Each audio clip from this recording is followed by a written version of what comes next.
Hindi siya dun.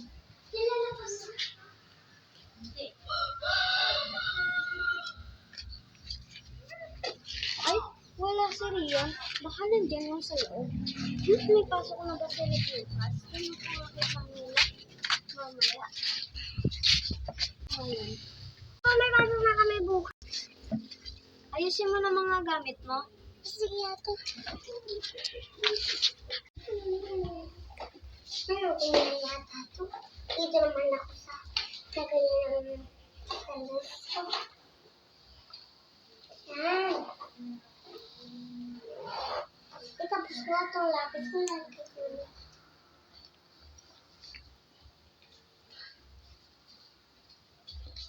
Ito na.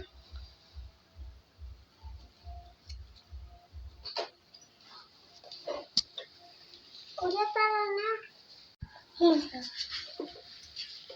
Sige na, kabihis na. Ibigyan mo na.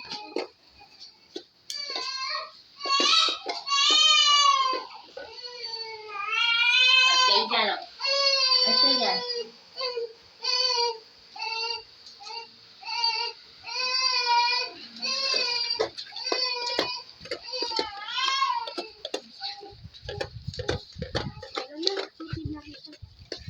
Stop muna, stop. Sige, natin muna sa school. Good morning, Teacher Imson. Sige, lang po ka na. Ngayon, ESPE. Wala naman ng chalk.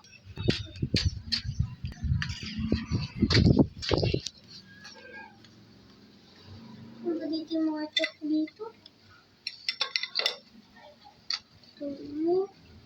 Saan na mga dito yung chalk? Wala na naman mga chalk ah. Saan naman kaya may chalk ka na dito?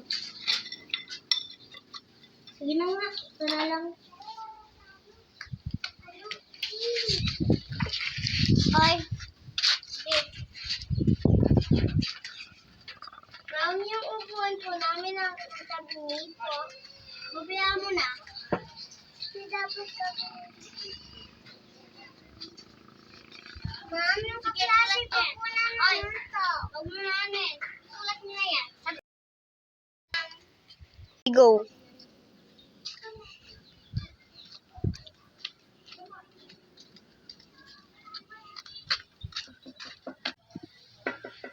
Mare. Oh. Punta tayo doon sa school ko. Tingnan mo doon yung makukulit na bata. Pag may makulit, is papa-office mo. Sige. Sa principal. Sige. Punta ka na sa room mo.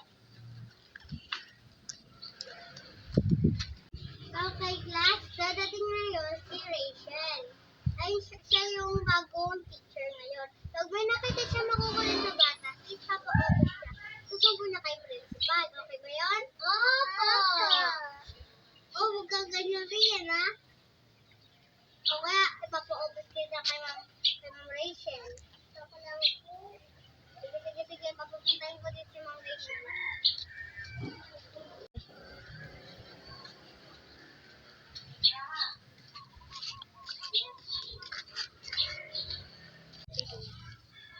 Uy, ano pa ang ginagawa mo dito? Punta ka na doon kasi ready na yung mga bata doon. Sige. Tara na. Ayan na si Rachel. Hello? Sinong makulit dito, ma'am?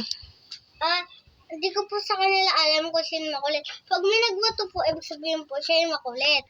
O kaya pwede mo po ipa-office. Sige ha. Babalik ako dito. 1 minuto lang mga class. May pupuntahan ako kasi may tumatawag. Aray, sino yung namamato na yon? Ikaw, Rian? Go to the office. Kita-kitang tumayo. Kita-kitang tumayo. Wala ako alagang pusa. Tignan niyo po siya. May nag-away, may namato po sa inyo. Isa pong babae. Si Rian po yun.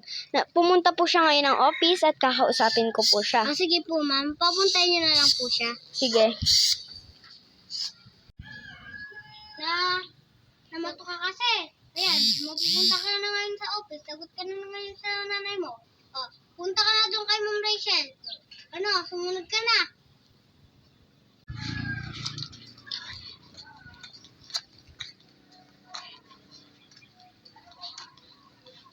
Welcome to the office. First time mo ba ma-office? First time niya po ba ma-office? Opo. Kasama yun ng mga ganun. Di mo alam, bago akong teacher. Pinalit ako sa principal dahil yung principal ay ate ko. Huwag kang makulit. Sige, pag makulit ka pa, mamato ka pa ng isang principal, tanggal ka na sa school. Na to. Bawal kasi magmato. Tinuturo ba sa inyo yan na mamato?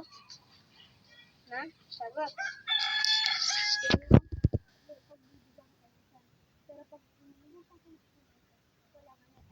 Dito. Pumasok ka na sa room mo.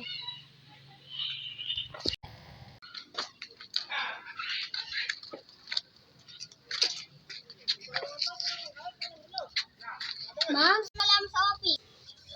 Sumagot ka. Anong nabala mo sa office? Nagbigyan ka. Mabait ngayon yung bagong teacher niyan.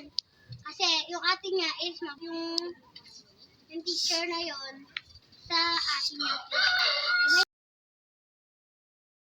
Siriyan ko, binato ko po kanina na ito po siya. Yung pinapagsabihin niyo po siya ng tama. Sige, ano ka na dyan ah. Sige, class, uwian na. Okay? Ngayon ko lang pala ma-discuss sa inyo na wala palang pasok bukas dahil holiday. Ngayon pala class, may module na bibigay sa inyo si ma'am. Tatlong araw kayong walang pasok dahil sa isang araw wala kayong pasok. Sa dalawang araw naman ay ang gagawin kasi namin, aayusin namin tong buong class. Kaya walang papasok. Walang papasok niyan. Monday, sa Wednesday. Sino bang cleaner sa Wednesday? Ikaw? O sa swerte ka, wala kang cleaners. Ayun, dad, makikinig ka sa mga teacher mo, ha? Mami mo. Sige na, babad ko. Sige. Yes, walang pasok mo.